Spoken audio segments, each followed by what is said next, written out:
This is a race between two shadows. In one corner, we have a normal human shadow who is actually moving quite quickly, about 3 meters per second, which is 11 kilometers per hour, or around 7 miles per hour. In the other corner, we have a laser shadow who is standing still at the moment but could potentially move faster than light. Who do you think will win this race? Welcome to my channel.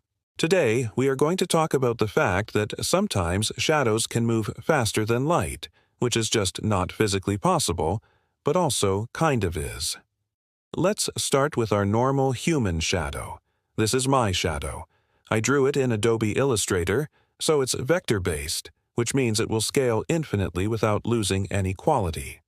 Now let's send it running from my left-hand side to my right-hand side of this video frame, which is 1920 pixels wide. That distance is 485 times smaller than the distance from Earth to the Sun. Our shadow takes 7 seconds to cover this distance, which means it moves at around 3 meters per second, or, again, 11 kilometers per hour, or 7 miles per hour. And if that's how fast you can run, you should probably go for a medal at the Olympics. But what about the laser shadow? Before we get to it, we need to understand what a shadow even is. To make a shadow, you need 3: a light source, an object, and a screen. Put a flashlight on one end, me on the other end, and then watch the shadow I cast on the wall behind me as I dance around like an idiot. That's my shadow. When the light hits me, it gets absorbed by my body and re-emitted in all directions, which makes me look kind of glowy. Some light bounces off me and goes directly into your eyes. That's how you see me. But most of the light passes straight through me. Your brain knows that some of the light that hit me didn't pass through me, so it creates a dark shape of me on the wall behind me. And that's my shadow. My shadow doesn't exist independently of the light or the screen. It's just a way of organizing the darkness. A shadow is information. It tells you where the light isn't. It's everything we don't see. And information can travel faster than light. Let's try something else. Turn on a flashlight, point it at the wall, now run. Did your shadow follow you? Of course it did, because your shadow is basically the fastest thing you'll ever know. It travels at the speed of light. No matter how fast you move, that creepy silhouette of you is stuck to your every step. You can try hiding from your shadow, but you can never outpace it. You can try changing who you are, but you can never escape your shadow. Wait, that's a bit deep. Sorry, it's just that when you turn off the lights and can only see the outline of things, it's hard not to get existential. Okay, now let's look at the moon. From Earth, the moon looks like a flat disk. And if you shine a flashlight on that disk, it looks like a flat circle of light. Well, almost circular. We've got some funky-looking things happening around the edges. What the heck is that?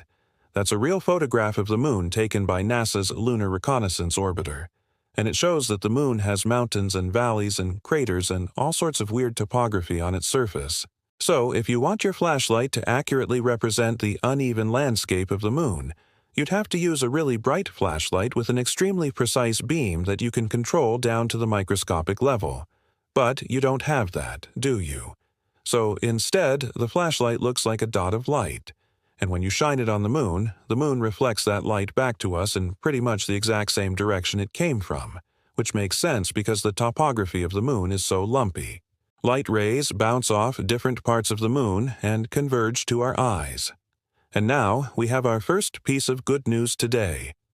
Because the moon is a sphere, this dot of reflected light can appear anywhere on the visible half of it, which is twice as much area as the disk of light you see from Earth.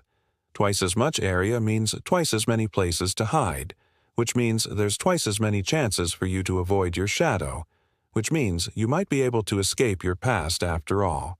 Now, we're going to put a big old arrow on the moon pointing at a spaceship.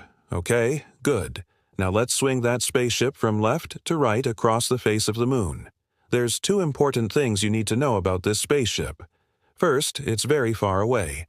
This is 3474 kilometers or 2,159 miles, which is how far you could run in 11 kilometers, which is how long it would take our regular shadow to cross the width of the moon.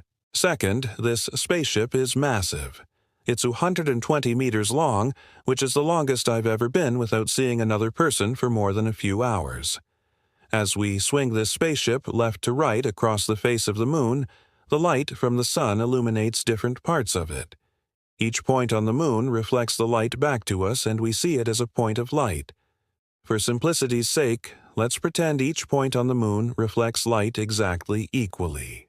As the ship moves from left to right, the points of light from the whole left side of the ship pass into our field of view.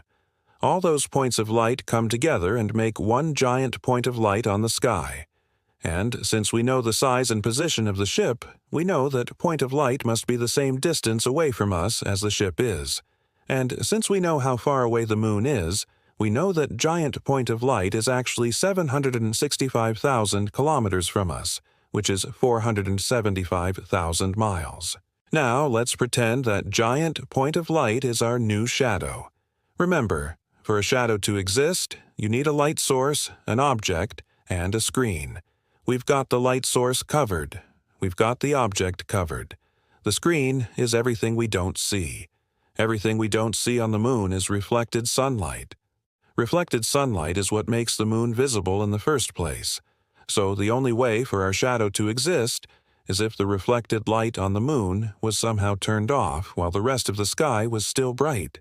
And the only way for that to happen is if the shadow itself was somehow emitting an unknown form of anti-light that canceled out the reflected light on the moon.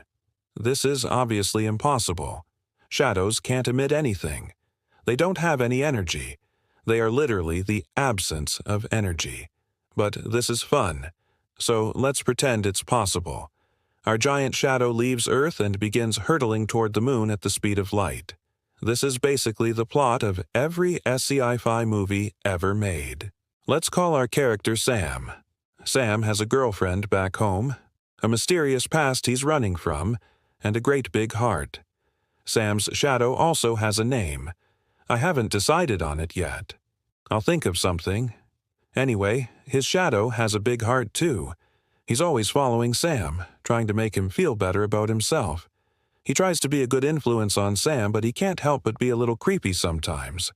Like whenever they're hanging out with friends, he'll suddenly say stuff like, "You know, we are nothing, but flesh sacks full of meat juice, hurtling through a void of infinite darkness towards certain death." That's kind of dark. Sam wishes his shadow would just be more like everyone else's, but he knows his shadow is cursed to be forever alone.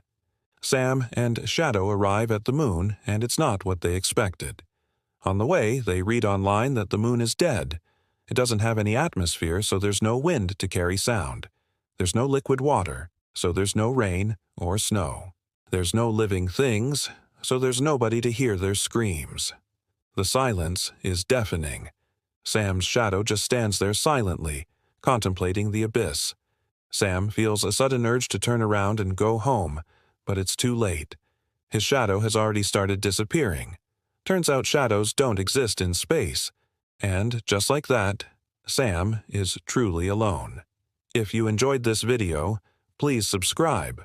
Also, check out this playlist for more videos just like this one. Thank you for watching, and I will see you next week.